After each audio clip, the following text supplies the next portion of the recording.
அரசுடைய அந்த திட்டங்கள் சரியான முறையில் எல்லாரையும் சென்றடையக்கூடிய திட்டங்கள், அதே போல் தமிழ்நாட்டு மக்களுக்கு இருக்கக்கூடிய அந்த அரசியல் புரிதல், தமிழ்நாட்டுடைய வளர்ச்சிக்கு யார் முட்டுக்கட்டையிட்டு கொண்டிருக்கிறார்கள், எப்படி எல்லா இடத்துலையும் ஒரு தடையை போடுகிறார்கள், நமக்கு நியாயமாக வர வேண்டிய பணத்தை கொடுக்க மாட்டேன் என்கிறார்கள், பாஜக ஆளுகிற மாநிலம்னா எப்படி நடந்து கொள்கிறார்கள், எதிர்கட்சிகள் ஆளுகிற மாநிலம்னா எப்படி நடந்து கொள்கிறார்கள் அப்படின்றதெல்லாம் தமிழ்நாட்டு மக்களுக்கு நன்றாக புரிகிறது.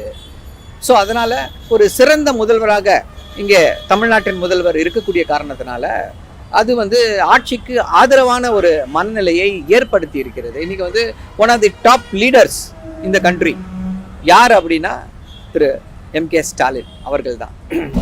ஏன் அப்படின்னா சாமானியர்களுக்கான கொடுக்கக்கூடிய குரல் அது எல்லா பக்கமும் எதிரொலிக்கிறது. பீகாரில் ஒரு மிகப்பெரிய ஆதரவை பெறுகிறார். உடனே என்ன பண்ணுறாங்க, தமிழ்நாட்டுக்கும் பீகாருக்கும் ஏதோ பெரிய ஜென்ம பகை போல ஒரு தோட்டத்தை உருவாக்க